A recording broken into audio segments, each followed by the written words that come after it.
हाँ भाई, क्या हाल चाल है आप सभी के। मैं उम्मीद करता हूँ बहुत ही जोरदार होंगे। और सुनो काम की बात, आज हम शुरू करने वाले हैं क्लास 12th का चैप्टर नंबर 2।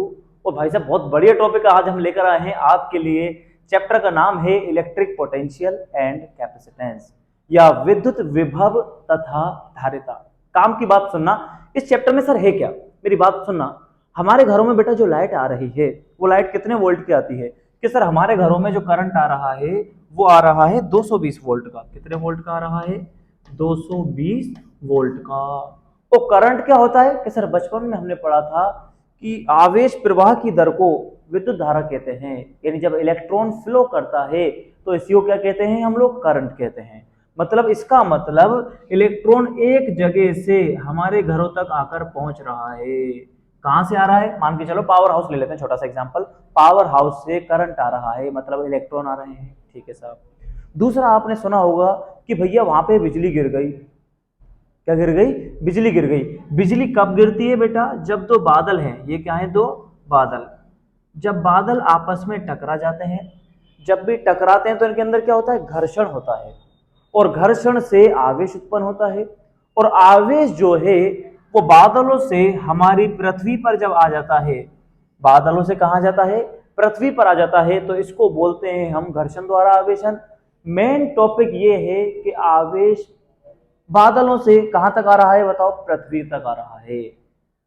तो ये जो आना जाना है ना, आज का टॉपिक इसी से रिलेटेड होगा। आज हम आपको बताएंगे इंट्रोडक्शन इस चैप्टर का, और दो टॉपिक खत्म करेंगे जो बोर्ड पे लिखे हैं। नंबर 1, विद्युत विभवांतर किसे कहते हैं और विद्युत विभव किसे कहते हैं। एक बात ध्यान से सुनना, अगर ध्यान से तू सुन लिया तो बेटा भूलना तेरा मुश्किल हो जाएगा। इस टॉपिक को भूलना मुश्किल हो जाएगा कि सर हम तो भूल ही नहीं पा रहे, इतना तगड़ा याद हो गया।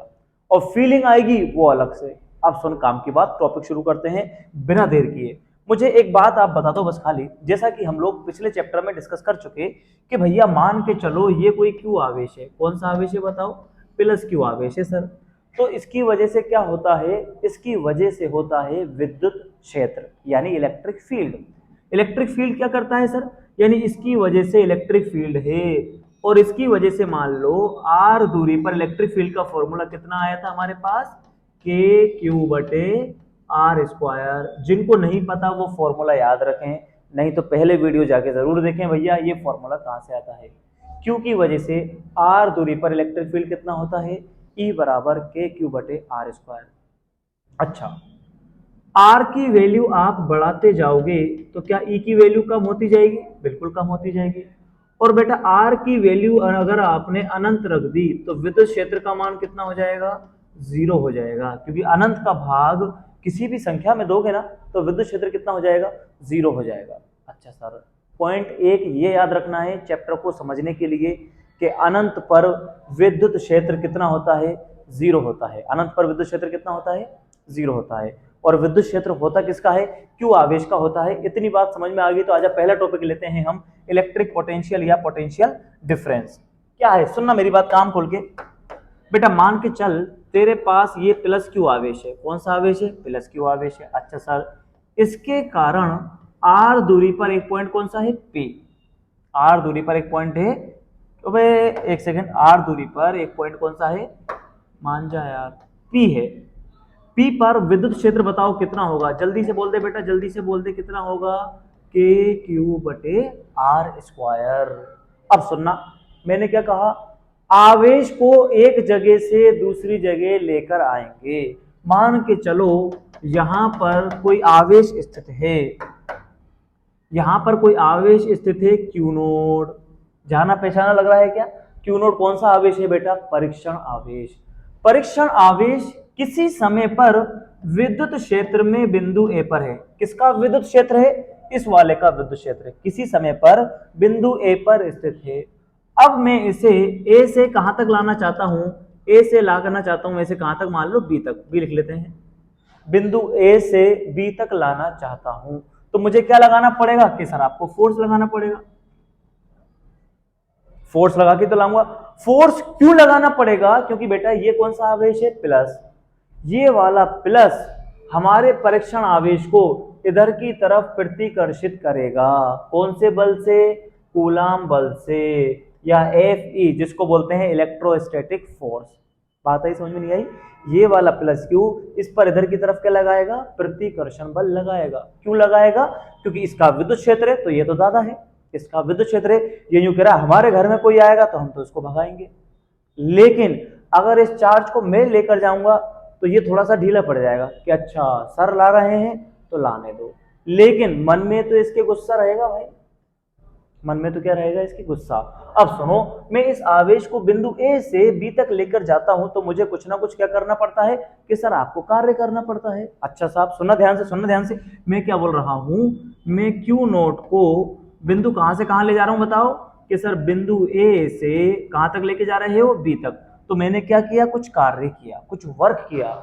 इसी को बोलते हैं इन दोनों बिंदुओं के मध्य का विभवांतर। क्या कहते हैं? दोनों बिंदुओं के मध्य का विभवांतर। दैट मीन्स मैं यहां लिख दूं कि भैया विभवांतर यानी डेल्टा वी। डेल्टा वी का मतलब final position minus initial position. Final का मतलब लाए कहां पर? बी पर। तो भैया बी का विभव क्या हो गया? V B minus V A. That means sir मेरे पास फॉर्मूला बचता है V B minus V A is equal to W upon Q naught. बोलो भाई कि सर ये क्या आ गया? बेटा ये फॉर्मूला आ गया तेरे पास विभवांतर का या पोटेंशियल डिफरेंस का। कि डिफाइन कैसे करेंगे? डिफाइन करना क्या है? विद्युत क्षेत्र में आवेश को एक बिंदु से दूसरे बिंदु तक लाने में किया गया कार्य ही दोनों बिंदुओं के मध्य का विभवांतर कहलाता है, या दोनों बिंदुओं का विभवांतर कहलाता है। V B minus V A बराबर डब्ल्यू अपॉन में क्यू नोट। बोलो यहां तक कहानी समझ में आपके आ गई हो तो। पॉइंट नंबर 1 ये क्या कर लेना है बेटा? याद कर लेना है। अच्छा सर इलेक्ट्रिक पोटेंशियल डिफरेंस हमारे को समझ में आ गया। अब अगर हमने कहा इलेक्ट्रिक पोटेंशियल निकालो, यानी केवल क्या निकालना है? विद्युत विभव निकालना है। विद्युत विभव। विद्युत विभव का मतलब होगा इलेक्ट्रिक पोटेंशियल। विद्युत विभव का मतलब क्या होता है? Electric potential. विद्युत विभव का मतलब हुआ बेटा कि सर इस बिंदु का विभव बताओ आप। तो जैसे आप इस बिंदु का विद्युत क्षेत्र बताते हो, सेम इसी तरह इस बिंदु का विभव कितना होगा। तो एक बिंदु का विभव निकालने के लिए अपन क्या करेंगे? थोड़ा सा दिमाग लगाएंगे। कि सर दिमाग क्यों लगाएंगे? जिससे ये समझ में आ जाए। और समझ में कैसे आएगा? 1 मिनट में आएगा। मुझे एक बात बताना, अभी मैं क्या कह रहा था कि सर आपने इस चार्ज को यहां से लेके यहां तक लाया, आपने कार्य किया, और ये किया गया कार्य दोनों बिंदुओं के मध्य क्या कहलाता है? विभवांतर कहलाता है। अच्छा साहब, और सर अगर ये वाला आवेश होता ही नहीं, भैया ये वाला आवेश होता ही नहीं, तो अगर मैं ए को कहता कि भैया आप यहां चले जाओ बी पर, तो क्या ये चला जाता? बिल्कुल चला जाता। क्यों चला जाता? क्योंकि मैंने कह दिया ए से बी तक चला जा, चला गया। कि सर अभी क्यों नहीं गया? अभी तो इसको पता है ये गुस्सा खा के बैठा है, ये इसको क्या करेगा? इधर प्रतिकर्षित करेगा। तो जो मैंने कार्य किया वो ये प्रतिकर्षण बल लगा रहा था, तो इसके विरुद्ध मुझे कार्य करना पड़ा। ध्यान से ध्यान से ध्यान से, ये प्रतिकर्षण लगा रहा था, इसके विरुद्ध मुझे कार्य करना पड़ा। अच्छा सर अगर यही नहीं हो तो तेरे को कार्य नहीं करना पड़ेगा। यही नहीं हो तो तेरे को कार्य नहीं करना पड़ेगा। इसका मतलब याद रखना, विभव जब भी मैं बात करूंगा तो वहां पर पहले से मौजूद होगा इलेक्ट्रिक फील्ड यानी विद्युत क्षेत्र। विभव कब आएगा? जब वहां पर विद्युत क्षेत्र मौजूद होगा। मतलब विभव तो हो गया बेटा बेटा, और ई हो गया बेटा पापा। ई क्या हो गया? पापा। यानी जब भी मैं बेटा की बात करूंगा मतलब समझ जाना कि पापा तो है। जहां जहां बेटा मिलेगा वहां वहां पापा मिलेंगे, जहां जहां बेटा मिलेगा वहां वहां पापा मिलेंगे। सोचो मैं कहूं यार पापा ही नहीं है इसके, तो बेटा कहां से हो सकता है बताओ? डाउनलोड थोड़ी करा उसको। समझ में आ रही बात? नहीं आ रही? तो विभव जब भी मैं बात करूं तो समझ जाना विद्युत क्षेत्र भी है। विद्युत क्षेत्र भी है। विद्युत क्षेत्र नहीं है कि सर विद्युत क्षेत्र कहां नहीं है? अब देख, विद्युत क्षेत्र अनंत पर नहीं है। अच्छा अनंत पे नहीं है तो सर अनंत पे विभव भी नहीं होगा। भाई विद्युत क्षेत्र अनंत पे नहीं है तो अनंत पर विभव भी नहीं होगा। अनंत पर विभव भी नहीं होगा, मतलब अनंत पे विभव कितना है? 0। तो एक काम करते हैं, बिंदु ए की जगह अब अगर मैं चार्ज को बिंदु ए की जगह अब अगर मैं चार्ज को कहां से लेकर आ जाऊं, अनंत से लिया। मान ले तेरा परीक्षण आवेश कहां पर स्थित है, अनंत पर स्थित है। तो अनंत से बी तक लाने में किया गया कार्य, अनंत से बी तक लाने में किया गया कार्य इन दोनों बिंदुओं के मध्य का विभवांतर कहलाता है। देखना एक ट्विस्ट आएगा बहुत जोरदार, आजा। इन दोनों बिंदुओं का क्या कहलाता है, विभवांतर कहलाता है। सुन क्या लिखूंगा बता मैं, कि भैया सर लाए कहां से, अनंत से, लाए कहां पर, बी पर, तो वी बी माइनस वी अनंत लिखो बराबर डब्ल्यू अपॉन लाए किसको, किसको लाए, क्यू नोट को। सर अनंत पर तो विभव का मान कितना होता है, शून्य होता है। तो अनंत पे विभव का मान अगर शून्य होता है तो वी बी माइनस 0 बराबर W upon Q naught. That means V B बराबर डब्ल्यू अपॉन क्यू नोट। ये क्या आ गया बेटा, फॉर्मूला आ गया। कि सर ये किसका फॉर्मूला है, बेटा ये फॉर्मूला है तेरा विभव का। काय का फॉर्मूला है ये, विभव का फॉर्मूला है। समझ में आ गई बात, नहीं आ गई? यानी एक बिंदु पर विभव पूछेगा तो होगा तो वो विभवांतर ही होगा, तो वो विभवांतर ही। दैट मीन्स विभव भी विभवांतर है।